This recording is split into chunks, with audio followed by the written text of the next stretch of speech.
काय आव्हानं महाराष्ट्र सरकारसमोर बघून वाटतात आपल्या नाशिकची? खरं म्हणजे शहरी नक्षलीचं आव्हान आपल्यासमोर मोठं आहे.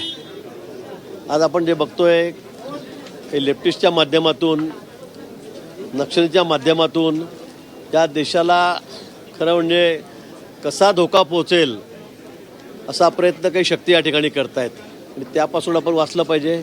युवकांनीसुद्धा त्यांच्यासाठी अतिशय महत्त्वाचं आहे. याच्या माध्यमातून असेल, तांत्रिकीकरण असेल, या माध्यमातून युवकांनी पुढे आलं पाहिजे.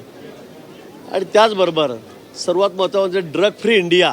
आज तरुणामध्ये काही अंशी जे सगळं व्यसन पसरतं आहे, व्यसनाधीनता वाढते आहे, तीसुद्धा संपली पाहिजे. आणि म्हणून पंतप्रधानांनी गेल्या आठवड्यातच या संदर्भामध्ये ड्रग फ्री डेला आवाहनही केलेलं आहे. मला वाटतं त्याचं अनुकरण आपण सगळ्यांनी या ठिकाणी केलेलं पाहिजे, सगळ्यांनीच केलं पाहिजे. शेतकऱ्यांच्या संदर्भामध्ये सुद्धा अनेक मोठी पावलं सरकारने उचललेली आहेत, त्यांना मदत आपण या ठिकाणी करतो आहोत. नैसर्गिक आपत्ती मोठ्या प्रमाणात वारंवार येत आहेत. खूप अतिवृष्टी काही ठिकाणी होते, कुठे गारपीट होते, कुठे वादळ येतं आहे आणि ग्लोबल वॉर्मिंग यामुळे सगळे उद्भवतं आहे. आणि म्हणून मला असं वाटतं की निसर्गाचं जतन आपण या ठिकाणी केलं पाहिजे, झाडं लावली पाहिजे, झाडं जगवली पाहिजे, जेणेकरून अशी आपत्ती आपल्याकडे येणार नाही. हे सगळे आपल्या समोरचे संकट आहे. प्लास्टिकपासून मुक्तता हे मोठं संकट आपल्याकडे प्लास्टिकचं आहे. मला वाटतं त्यातून मुक्तता करायची असेल तर सगळ्यांनी पुढाकार घेतला पाहिजे. आमदार आदित्य ठाकरे 2 दिवसापूर्वी नाशिकचे खड्डे बघण्यासाठी आले होते. महापालिकेतही गेले होते. सोमवारी आता संजय राऊत नाशिक महापालिकेवर मोर्चा काढणार आहेत. हा एक राजकारणाचा भाग आहे, राजकीय भाग आहे, त्यांनी ते करावं. पण आपण बघतायत, आपण स्वतः बघतायत, आपण नाशिककर आहात, किती फास्ट स्पीडमध्ये अतिशय गतीने आम्ही एक खड्डे या ठिकाणी बुजवतो आहोत. रात्रंदिवस काम चाललेलं आहे. आमच्या महापौर या ठिकाणी आहेत, आमच्या कमिशनर या ठिकाणी आहेत, त्यांचे सर्व आमचे अधिकारी आहेत, कर्मचारी आहेत, रात्रंदिवस काम करत आहेत. खूप पाऊस पडल्यामुळे यावेळेला खड्डे जास्त आले, ही वस्तुस्थिती आहे. त्याचबरोबर कुंभाचे कामे आम्ही सगळे रस्ते नाशिक शहरातले आता आम्ही कॉन्क्रिटीकरण त्याचं करतो आहे की पुढचे 40-50 वर्षाला खड्डा पडणार नाही. आणि म्हणून एक साईड सुरू आहे वाहतूक, एक साईड बंद आहे. आणि बंदकडे सगळी अप अँड डाऊनची दोन्ही वाहतूक सुरू असल्यामुळे, पाऊस खूप असल्यामुळे खड्डे पडलेले होते, हे खरं आहे. पण आता ते खड्डे जवळपास आम्ही 80% वर हे बुजवलेले आहेत. येत्या 4-5 दिवसामध्ये खड्डेमुक्त नाशिक आम्ही त्या ठिकाणी करू. पण खऱ्या अर्थाने जेव्हा सगळं काम पूर्ण होईल त्यावेळेलाच नाशिक शहराचा खरंच चेहरा मोहरा बदलणार आहे. आम्ही अंतर्गत जे रस्ते आहेत कॉलन्यामधले, त्याच्यासाठी सुद्धा मुख्यमंत्री मोदयांकडून आता पैसे मंजूर करून घेतलेले आहेत. ते सुद्धा आम्ही आता तात्काळ करायला हाती घेणार आहोत. बनावट वर्क ऑर्डरच्या कुंभमेळ्याच्या निघाला त्यामध्ये आणखी आरोपींना अटक करण्यात आली. आपल्यावर देखील थेट आरोप केले जातात. 6 आरोपींना आतापर्यंत अटक केलेलं आहे आणि खरं तर यामध्ये अनेक जण जामनेरमधले आहेत. हे सगळं घटना घडत असताना भाऊ आपल्याला काही कल्पना नव्हती का आणि आपल्याला कधी कळालं हे नेमकं? मला ज्यावेळेला ही गोष्ट कळाली, संभाजीनगरचे काही लोक माझ्याकडे आले की बाबा हे अशी वर्क ऑर्डर मला मिळालेली आहे, तुम्हाला कोणी दिली? त्यांनी 4-5 नावं सांगितले मला, 5-6 लोकांची नावं सांगितलेत. ते 6 लोक 7 लोक अजून 2-3 त्याच्यावर आरोपी मला वाटतं भेटतील. पण यामध्ये मला असं वाटतं की जे दोषी असतील त्यांच्यावर कठोर कारवाई झाली पाहिजे. मला ज्यावेळी संभाजीनगरचे ठेकेदार माझ्याकडे आले त्यावेळेला मी लगेच या ठिकाणी आमचे अध्यक्ष आहेत गेडाम साहेब, त्यांच्या सहीने ते पत्र होते, मी त्यांना विचारणा केली. त्यानंतर CP आहेत आमचे कर्णिक साहेब, त्या दिवशी सुदैवाने बैठकही होती मुंबईला.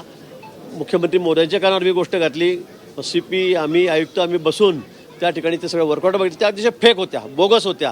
आणि म्हणून तात्काळ त्याच्यावर गुन्हा नोंदणी संदर्भामध्ये मी CP साहेबांना या ठिकाणी सांगितलं आहे. मुख्यमंत्री मोदयांनी सूचना दिल्या आणि कोणालाही स्पेअर करायचं नाही. माझा आहे एक दूरचा नातेवाईक आहे, त्याने ती चोरी केलेली आहे आणि त्याचा थोडा तो तसं या बाबतीमध्ये सराईत आहे, हे सगळ्या गावाला माहीत आहे.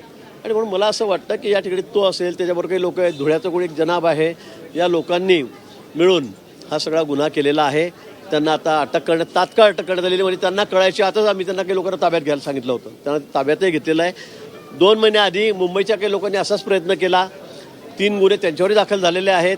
त्यांनी सुद्धा अशा फेक वर्क ऑर्डर या ठिकाणी दिलेल्या होत्या. मला वाटतं ही प्रवृत्ती आहे आणि ह्या अशा प्रवृत्तींना ठेचलं पाहिजे. नाही तर अन्यथा असं कोणत्याही कामाचं काम निघालं की लोक बोगस वर्क ऑर्डर देत राहतील. त्यांनी समोरच्यांना फसवलं, ठेकेदारांना, त्याच्यातून काही पैसे घेऊन टाकले. आता ते बिचारे ओरडत फिरतायत. पण त्यांनीसुद्धा मला असं वाटतं त्यांनीसुद्धा पाहूनच हे केलं पाहिजे. तुम्ही जर 100 कोटी रुपयाची त्या ठिकाणी वर्कआउट घेता तर तुम्ही काही टेंडर भरलं होतं का? त्याला काही आधार आहे का? काहीच नाही. त्या तुम्ही 1 रुपया भरत नाही, कुठे काही तुमची अनामत रक्कम भरत नाही, टेंडर नाही आणि बिना टेंडरने तुम्ही त्यांना पैसे देतात, वर्क ऑर्डर घेतायत. मला वाटतं त्यांची चूक आहे. अशा पद्धतीने कोणी फसू नका. पण जे कोणी असतील त्याच्यामध्ये माझा नातू का विषय किरकोळ आहे, हा वारंवार अशा गोष्टी करत असतो, हा याच्यात त्याचा हातखंडा आहे, पण हा माझा दूरचा नातू की हे खरं आहे, हे खरं आहे, हे मान्य केलेलं आहे. आपल्यावर आरोप केले जातात. अशा स्वरूपाचं करतात आणि वारंवार अशा स्वरूपाच्या जर घटना घडत असतील तर याच्यामध्ये काही एसओपी ठरवणार. आता मला तुम्ही सांगा, तुम्ही आता घरात बसून उद्या टेंडर निघालेत आणि तुम्ही घरात बसून छापून घेतले सर्टिफिकेट, हे घ्या वर्क ऑर्डर, त्याला पण कोण थांबवू शकणार आहे? कसं थांबवणार आहात? जो घेणार आहे हे त्यालाही कळायला पाहिजे की मी टेंडर न भरता 100 कोटीचं काम कसं काय भेटतंय मला. मी EMI भरत नाही 1 रुपया आणि मला वर्क ऑर्डर भेटते. म्हणजे हे मला वाटतं दोन्ही त्याच्यामध्ये दोषी आहेत. असंही करून आपण आपली फसवणूक कसं काय करू शकतो? जो माणूस 100-150 कोटी. नाशिकमधील खड्डे युद्ध पातळीवर बुजवले जात आहेत असं गिरीश महाजन यांनी म्हटलं आणि नाशिकचा चेहरा मोहरा बदलणार असल्याचा दावाही गिरीश महाजनांनी केला आहे.